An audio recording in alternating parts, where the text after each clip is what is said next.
आपको एक कहानी सुनाता हूँ। कहानी एक राजा की, एक्चुअली एक मुस्लिम राजा की। एक ऐसा राजा जिसको गुजरे 400 साल से भी ज्यादा हो गए हैं, लेकिन आज भी वो हमारे बीच जिंदा है। That bigoted, fanatic Mughal emperor Aurangzeb had destroyed the temple. सोचता हूँ कैसा होगा वो राजा जिसने बाप को कैद कर दिया, भाइयों को मार दिया। ये कहानी कहना जरूरी है, एटलीस्ट उनके लिए जो समझना चाहते हैं कि क्यों हम इस इतिहास में अपने धर्म के हीरो ढूंढ रहे हैं। सवाल ये नहीं कि औरंगजेब कौन था और कैसा था, जरूरी सवाल ये है कि क्यों अंग्रेजों ने हमें धर्म की बुनियाद पर बांट दिया। जरूरी सवाल यह है कि आज हर पार्टी का नेता क्यों वही फूट डालो राज करो की नीति अपना रहा है। ये कहानी है औरंगजेब की, राजनीति और ताकत के उस सिंहासन की जिस पर बैठने के लिए सालों से न जाने कितने झूठ बोले गए। ये दास्तान है औरंगजेब आलमगीर रहमतुल्लाह अलैह की, जिस पर अल्लाह मेहरबान।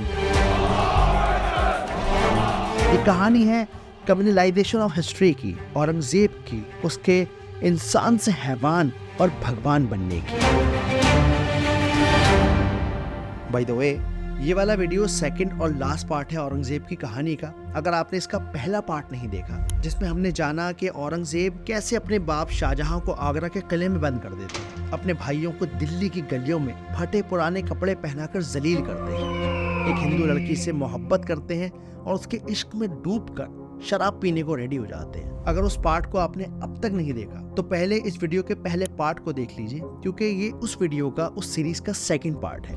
31 जुलाई 1658 औरंगजेब ये ऐलान कर देते हैं कि आज से मुगलिया सल्तनत के नए बादशाह औरंगजेब आलमगीर हैं।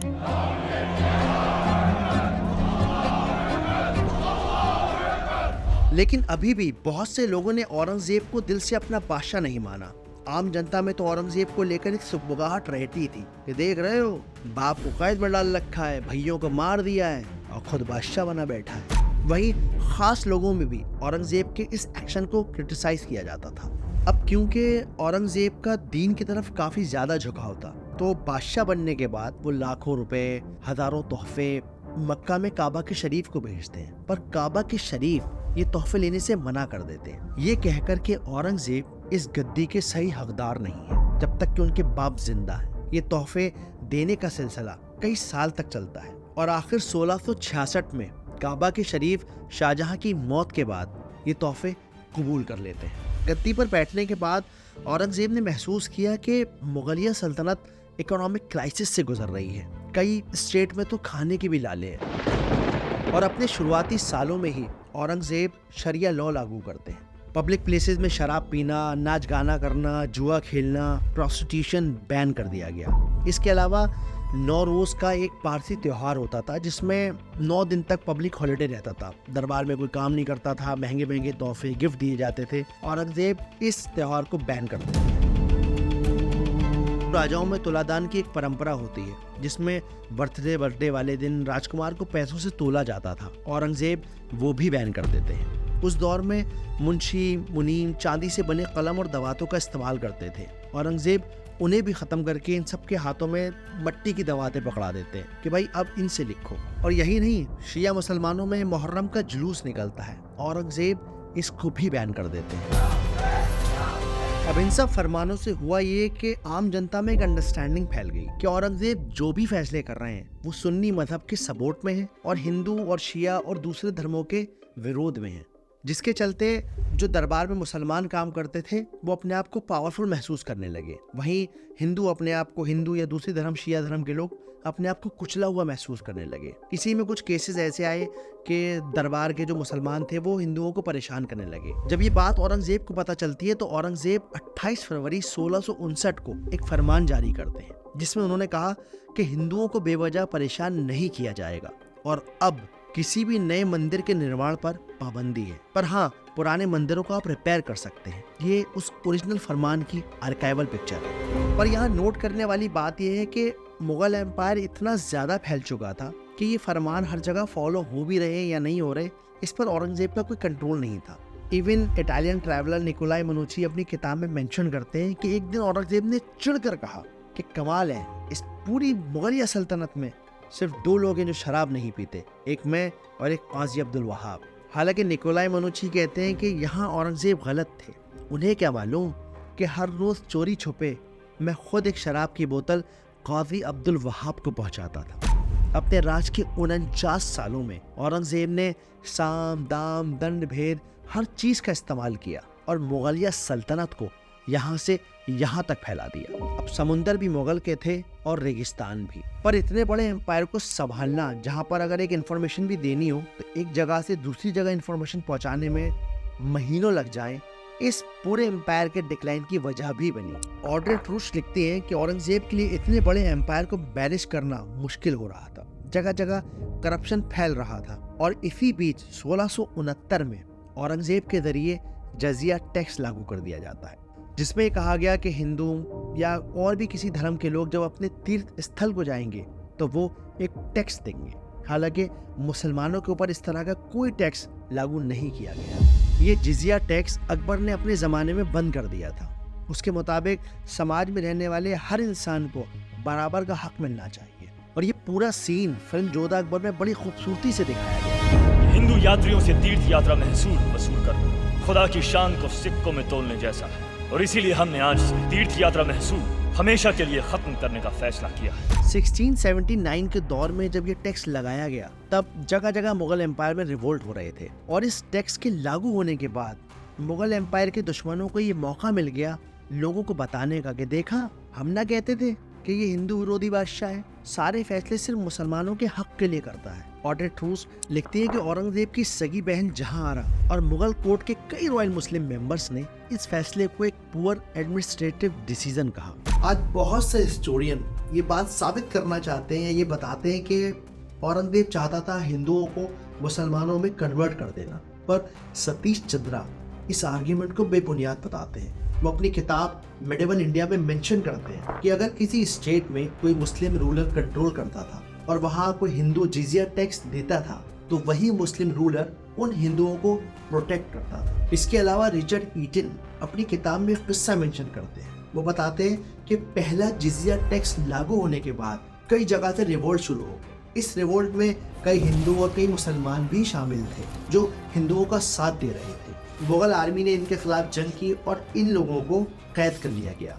औरंगजेब ने काजी अब्दुल वहाब से एडवाइस मांगी। काजी अब्दुल वहाब ने कहा कि मुझे लगता है कि आप मुसलमानों को थोड़ी कम यानी लाइट पनिशमेंट दे दीजिए और अगर हिंदू लोग मुसलमान कन्वर्ट होना चाहें तो उन्हें छोड़ दीजिए। औरंगजेब को ये आइडिया अच्छा नहीं लगा क्योंकि इससे मुगल एम्पायर के कंट्रोल को खोने का काफी ज्यादा डर था और इसके बाद औरंगजेब ने सबको मौत के घाट उतारने का हुक्म दे दिया। अगर हम गौर से औरंगजेब की जिंदगी को देखें या किसी भी राजा की जिंदगी को देखें तो राजा का मकसद होता है राजपाट चलाना और राजा को सबसे ज्यादा मोहब्बत होती है अपने राज से और औरंगजेब हुकूमत का राज का दीवाना था। इतना दीवाना कि उसने अपनी सारी जिंदगी मुगल सल्तनत को बढ़ाने में लगा दी। कभी दक्कन में छत्रपति शिवाजी महाराज से लड़ रहा है तो कभी जाट विरोधियों से जूझ रहा है तो कभी पंजाब में सिखों के खिलाफ मोर्चा निकाल रहा है। और हिस्ट्री ये प्रूव करती है कि जब जब औरंगजेब को खतरा हुआ कि कोई और है जो उससे ज्यादा पावर में आ रहा है या जो उससे ज्यादा पॉलिटिकल पावर हासिल कर चुका है, उसने फिर वहाँ डिप्लोमेसी नहीं दिखाई बल्कि सिर्फ और सिर्फ वायलेंस का यूज किया। जब गुरु तेग बहादुर की पॉलिटिकल पावर बढ़ने लगी तो औरंगजेब ने उनका सर कटवा दिया। जादूनाथ सरकार अपनी किताब शिवाजी एंड हिज टाइम में मेंशन करते हैं कि राजा जयसिंह ने शिवाजी महाराज से कहा कि वो आगरा चलकर औरंगजेब से दरबार में मिले और हो सकता है कि इसके बदले औरंगजेब उन्हें दक्कन में अपना वाइसराय बना ले। लेकिन औरंगजेब शिवाजी महाराज को थर्ड क्लास मनसबदारों की कैटेगरी में खड़ा कर देते हैं। ये बात शिवाजी महाराज को अच्छी नहीं लगी, वो बहुत ज्यादा ऑफेंड हो गए। हमें कहाँ खड़ा किया गया है? 5000 मनसबदारों में। 5000 की मनसबदारी तो इस बच्चे संभाजी को दी गई है। हम ये बर्दाश्त नहीं कर सकते, हम जा रहे हैं। दुनिया के बहुत सारे हिस्टोरियन ये मानते हैं कि औरंगजेब ने छत्रपति शिवाजी महाराज की पावर को अंडर एस्टिमेट किया। एक ऐसा इंसान जिसने अपने दम पर एक इंडिपेंडेंट स्टेट बना लिया, आप उसे थर्ड क्लास मनसबदारों की लाइन में खड़ा करते हैं, अपने दरबार में बुलाकर उसकी बेइज्जती करते हैं। ये सिर्फ एक बेवकूफ़ बादशाह कर सकता है या वो जिसने छत्रपति शिवाजी महाराज की पावर को अंडर एस्टिमेट किया हो।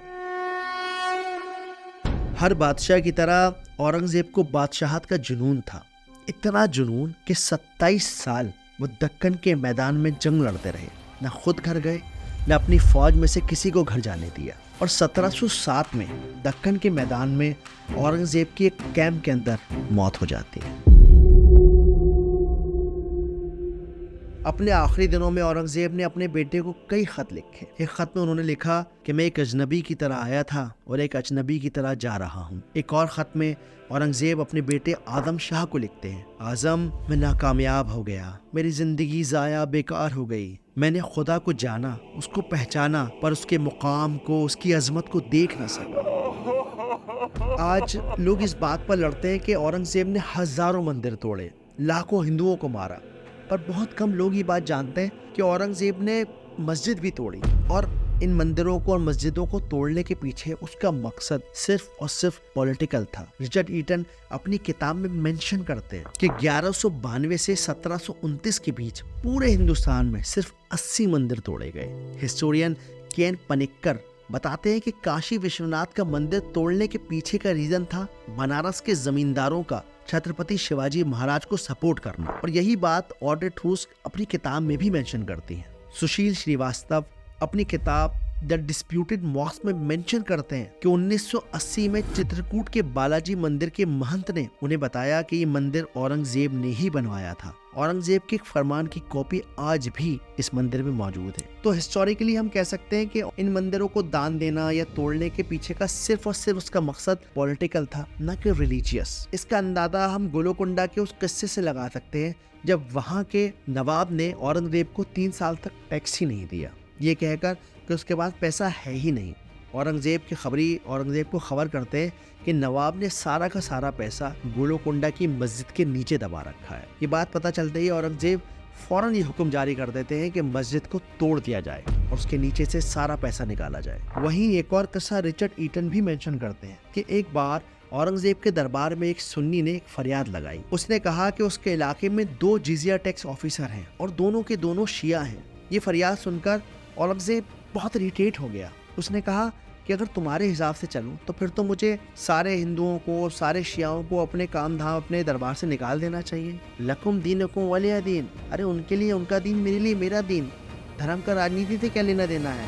और औरंगजेब के इस एटीट्यूड और सोच की वजह से पूरे मुगल हिस्ट्री में सबसे ज्यादा हिंदू लोगों को मनसबदारी, जागीरदारी, नौकरियां औरंगजेब के काल में ही दी गई हैं। पर सवाल ये है कि कौन है जिसने हमें बताया कि यार छत्रपति शिवाजी हिंदुओं के सेवियर थे और औरंगजेब हिंदुओं का ऑपरेसर। 29 मार्च 1857 मंगल पांडे अंग्रेजों के खिलाफ आज़ादी की पहली लड़ाई लड़ते हैं। इसमें उनका साथ देते हैं बहादुर शाह जफर और तात्या टोपे। इस जंग के बाद अंग्रेजों ने महसूस किया कि अगर इस मुल्क पर राज करना है तो हमें यहाँ डिवाइड एंड रूल की पॉलिसी इख्तियार करनी होगी।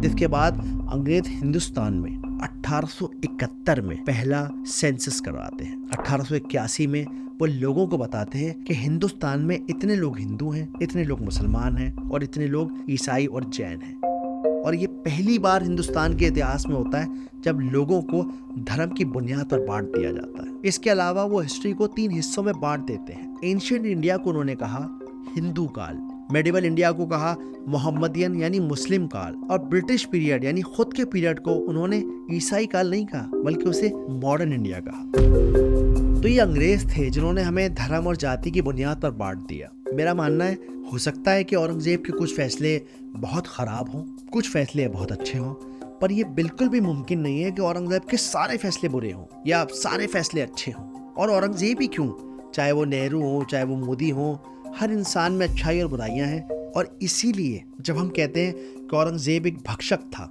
हिंदुओं को मारने वाला था, या कुछ लोग कहते हैं कि औरंगजेब एक जिंदा पीर थे, रहमतुल्लाह अलैह थे, बड़े नेक थे, ये दोनों बातें ही भटकाने वाली हैं। मेरी समझ से औरंगजेब एक पक्का मुसलमान इंसान था जिसको पता था कि टैक्स का पैसा जनता का पैसा है, उसे वो अपने ऊपर नहीं खर्च कर सकता। इसलिए उसने अपना सारा का सारा खर्चा, सारी जिंदगी टोपी सिलकर, कुरान लिखकर बिताई। लेकिन इसके साथ वो एक पैशनेट बादशाह था, इतना पैशनेट न खुद चैन से सोया, न अपनी फौज को सोने दिया, बस जंग लड़ता रहा, क्योंकि मकसद सिर्फ एक था, मुगल एम्पायर को फैलाना, बादशाहत कायम करना। कभी कभी सोचता हूँ कि औरंगजेब को ही क्यों आज के नेता या फिर अंग्रेजों ने एक कट्टरपंथी मुसलमान के तौर पर चुना। दिमाग पर जोर डालता हूँ तो समझ में आता है कि शायद इसलिए क्योंकि वो मुगल एम्पायर का सबसे पावरफुल, सबसे कामयाब और सबसे ईमानदार बादशाह था, और इसी वजह से उसने मुगल एम्पायर को यहाँ से यहाँ तक फैला दिया। आज 300-400 साल बाद हम औरंगजेब के नाम पर कालक पोतते हैं, ये कहकर कि वो एक कट्टर मुस्लिम बादशाह था। हर धर्म का नेता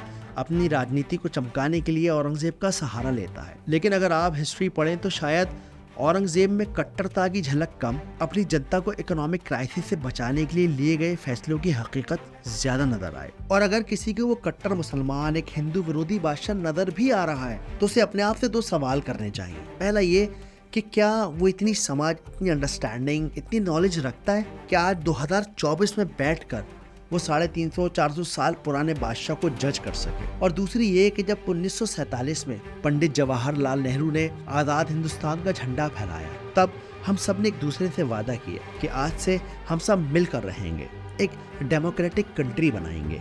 और आज कुछ राजनीतिक बहाव में आकर अपनी बुद्धि खोकर हम एक दूसरे को सदा तो नहीं दे सकते, सिर्फ इस बात पर कि भाई छत्रपति शिवाजी ने या औरंगजेब ने या बाबर ने उस जमाने में ये किया तो हम तुम्हारे साथ आज ये करेंगे।